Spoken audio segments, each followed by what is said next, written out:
Another behind the scenes topic, but probably interesting for most of you. So for the past years, except for some of my really early videos, you could hear my voice like this. But from now on, it will sound like this, because I upgraded my audio a little bit. Before, I recorded all of my audio with this shotgun mic mounted on top of my camera, and that worked great. And this was a stereo mic, and back at the time when I bought it, I thought that was a good idea. And well, it turned out it wasn't all the time. Because when I didn't directly spoke in front of it, and rather from one side, and you listen to it with headphones, it was really annoying for one ear or the other. And I had to fix that in post, which was kind of possible, but just annoying. And also talking behind it when I held the camera in front of me, it just didn't really sound as good as speaking in front of it. And now I've got the Rode VideoMic Pro Plus as an upgraded shotgun mic, and this Rode Wireless Go lav-mic system for clipping onto my t-shirt and recording my voice. And with the splitter cable I can record both mics at the same time. So the shotgun mic to the left channel and this one here to the right channel. And in post I can then choose what channel to use for that situation and then duplicate it to the other channel, so you only can hear one of the two mics and it sounds the same on both ears. This new microphone setup cost me a good 400 euros, and if you're asking how I can afford this, well, it's basically because of the support of you, all my audience, that supports me on Patreon. That's what I use this money for. Buying upgrades for my camera setup, buying raw materials for projects, all possible because of your support, so thanks for that. If you want to support me as well, there are links in the description. Cool thing with this now, of course, is that my voice will sound pretty much the same anywhere in the shop, no matter where the camera is. And if I'm further away from the camera, it will still sound the same.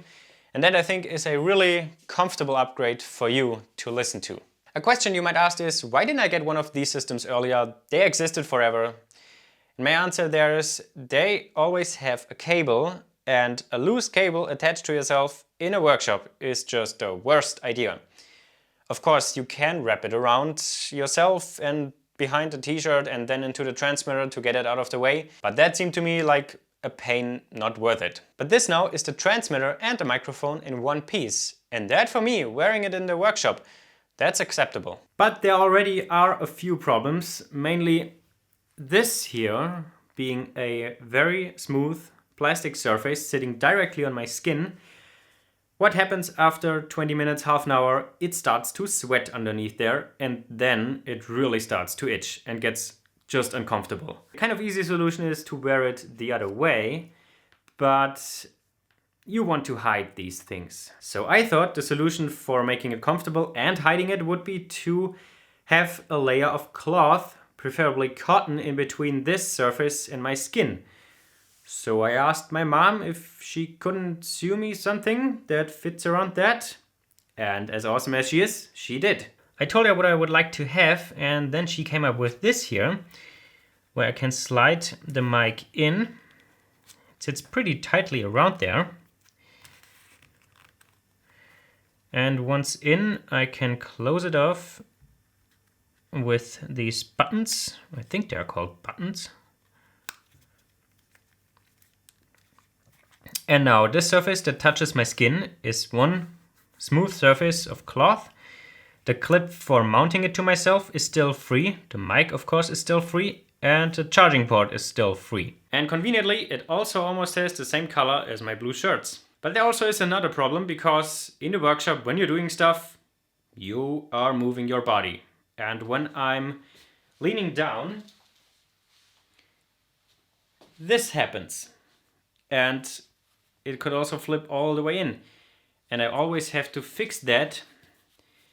And I can already say, this will annoy me like crazy. For that, I haven't found the best solution yet. The best temporary solution I could come up with is wearing another shirt underneath here that sits a lot tighter against me. And it also holds the mic tight when I'm leaning down and come back up. The mic stays at the same place. Definitely cool about this is that the clip from the mic here is now also hidden. And the last problem isn't really a problem, but I would rather like these cables to be a little bit more fixed in place here. Everything on my camera is attached to this extension rail, and this attaches to the camera right here. And this space here is not used right now and a perfect place to mount the cables. So I 3D printed this clip here where the cable ends can be clicked into. And this holds it secure enough to plug stuff in and out from. And this I can screw together with the cables to the rail. To mount it, I have 3 options of flat material, and I think I go with the aluminum one because that will be the easiest to cut threads into. Quick side note for the people who still don't understand that it's a pointless discussion about the aluminum or aluminium thing. I can tell not to start a discussion, but they will do it anyways. So, aluminum, aluminium, fight!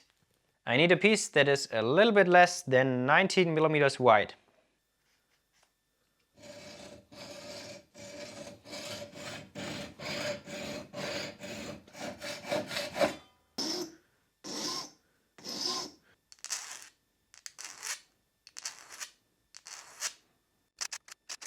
That fits. Now I need a screw.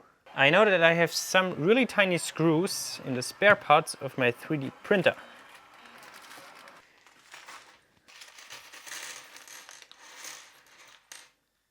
Yeah, one of these. This should be M3. And I also have an M3 tab. The right size hole for an M3 tab is 2.5 millimeters. That's usually on the back of some calipers.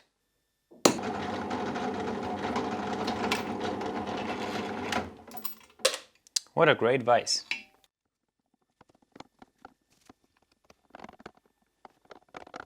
At the moment the screw is still too long. Sometimes when you grind down a thread, the end can get messed up and you are not able to install a nut immediately. So I installed a nut before that, and this will now bend that little bit of metal that's in the way back when I thread it off. And now I should easily get it back on.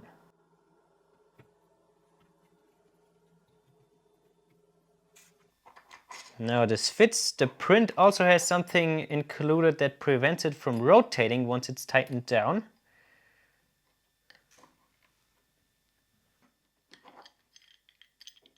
And that's it.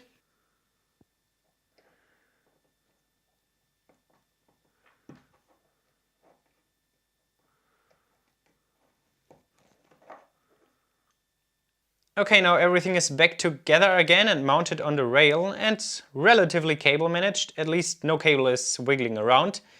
So the new shotgun mic, the receiver conveniently fits into the rail with its own clip.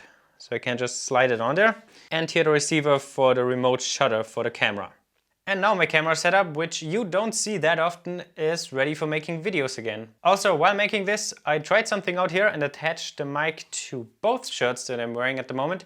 And this really seems to hold it even better than before. I'll see how fast I can get used to that. Also, one awesome feature about the shotgun mic is that it turns on automatically when I turn on the camera. And that is so nice. On the old mic, I always had to switch it on manually, and when it's facing you like this, you can't see if it's switched on or not.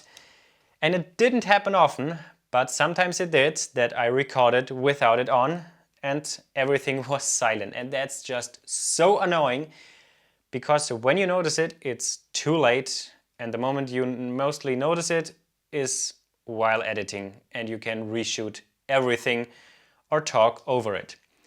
This now, I will always have at least one audio backup if I forget to turn on this here. Next topic, again, because of your support, a viewer sent me this Routerbit through my Amazon wishlist, and this is for making joinery for drawers. This is the profile that it cuts, and the idea is you only need one setting in the router table and can cut both pieces of the corner and will end up with a relatively decent joinery.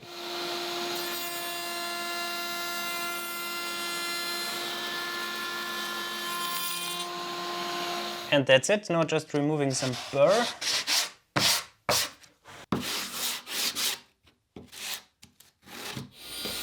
Then I can cut the 2 pieces into 4 for a box. And now I can assemble it to a box.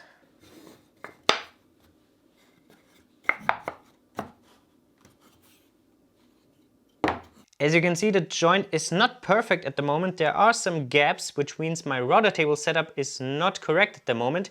And also the wood I used was a bit bowed, but I think you get the idea of this.